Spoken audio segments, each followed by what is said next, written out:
These are the all-new Galaxy Buds 2 Pro, which Samsung announced 2 days ago at their Unpacked event. Priced at $229, they are the successors of the famous Galaxy Buds Pro that have been Samsung's best true wireless earbuds. What has changed and how do they perform? Let's find out. The first striking change is their finishing. Samsung has abandoned their glossy finish, which was nice but a fingerprint magnet, for a more premium matte finish. And they look pretty nice. They're also smaller by 15% as Samsung claims, and also lighter. They have Bluetooth 5.3, which is the latest. They also support 24-bit audio, which is a major change and highlight of the Buds 2 Pro. However, that's gonna be restricted to a handful of Samsung devices running One UI 4.0 or higher, and to source audio that is 24 bits. If you're listening on an unsupported device, audio will be downsampled to 16 bits. So if you have a Samsung device, connecting them is very easy. Just open the case next to your phone, a pop-up will appear, connect, and then the Wearable App opens through which you can configure the buds. To connect an iPhone or other devices, you first need to unpair them from your current device to force them to go into pairing mode.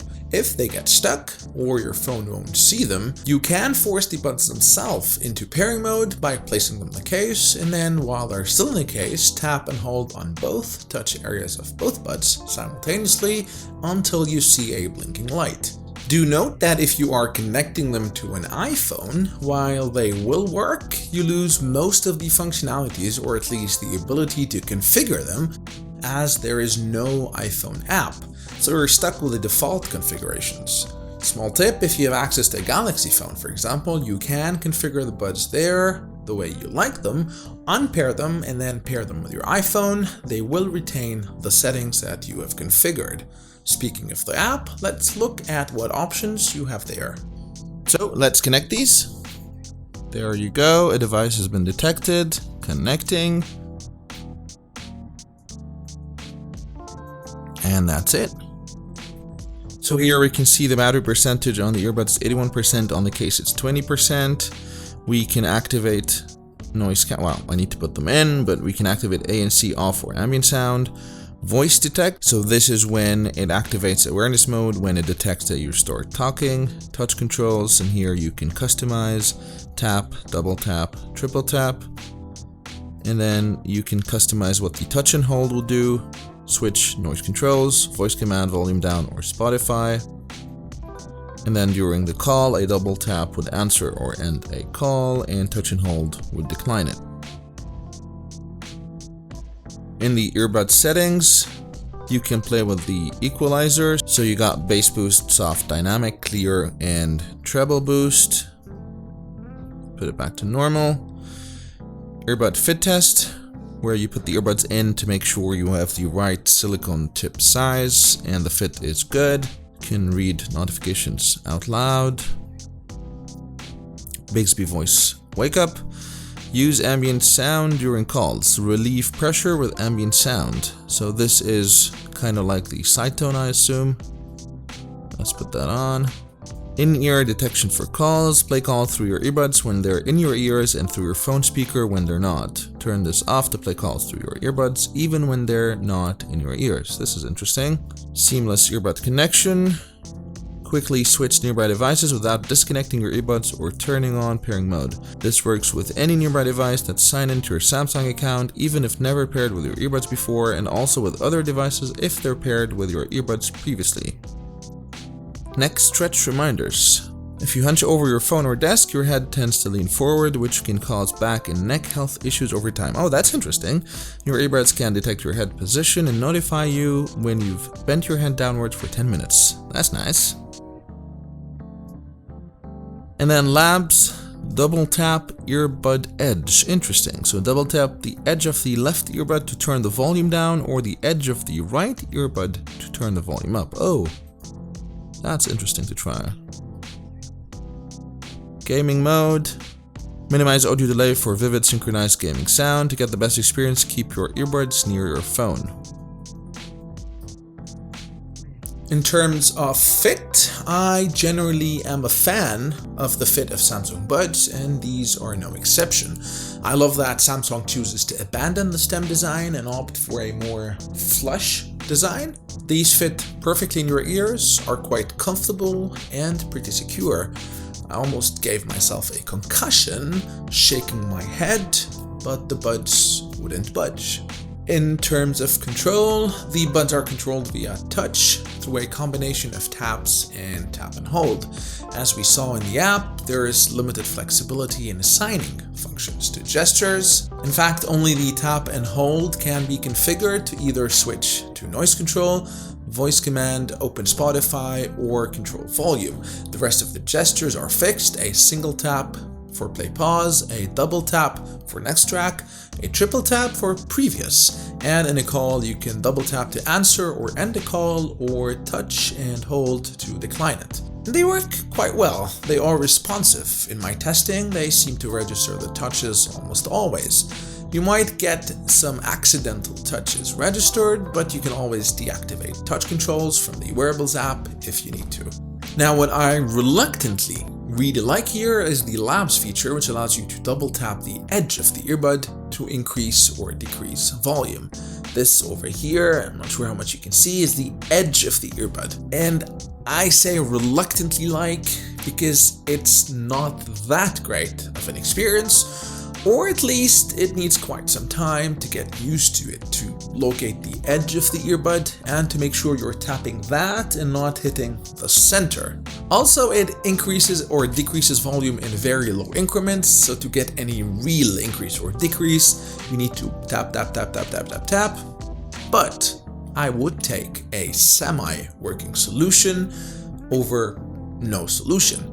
This, in fact, is one of my main gripes with a lot of earbuds and the AirPods Pro as well. There's no volume control. Now, for me, the best kind of volume control is via swipe gestures, swiping up to increase, down to decrease volume, like the one we get on the Bose QC earbuds. But again, this works to a certain degree. Even though it's less than ideal, I'd take that any day over no volume control at all. Other notable features are that these can switch automatically to in-person conversation with voice detect, which automatically turns off ANC and activates ambient sounds whenever you start talking. It doesn't pause the music, but just lowers it a bit, and then it reactivates ANC after 10 seconds of silence.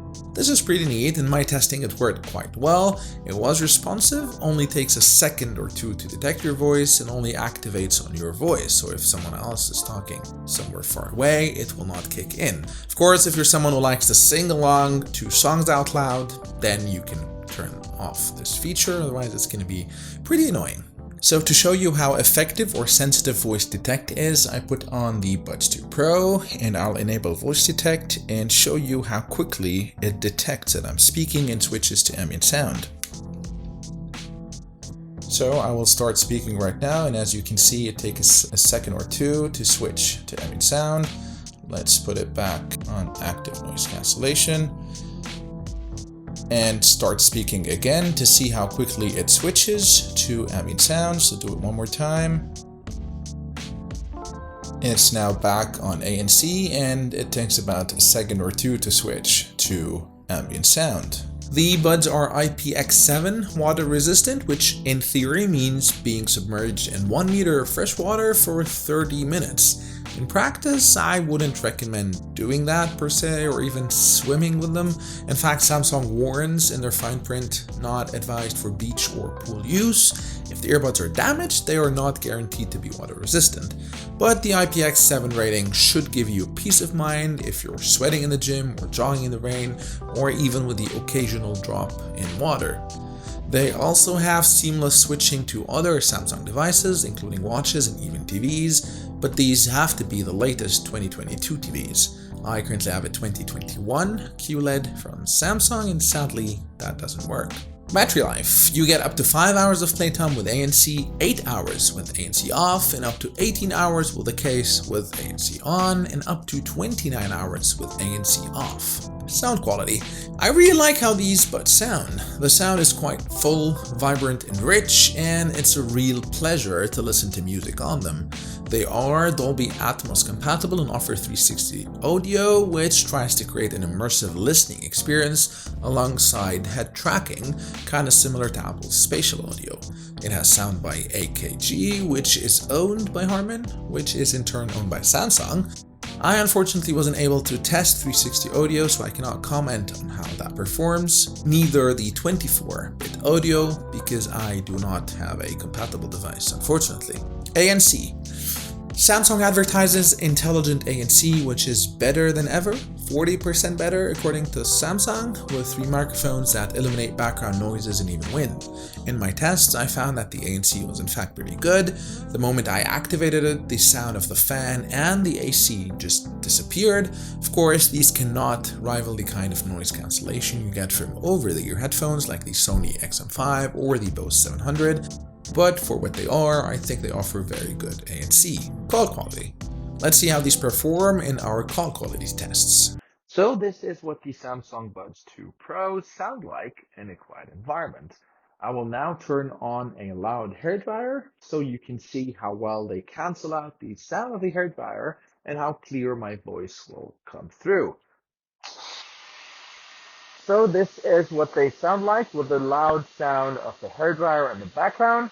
Peter Piper picked a peck of pickled peppers. A peck of pickled peppers. Peter Piper picked. And now back to a quiet environment, and for the next and final test, I will introduce some loud ambient sounds so you can hear how they will perform in something like a busy street or a noisy coffee shop.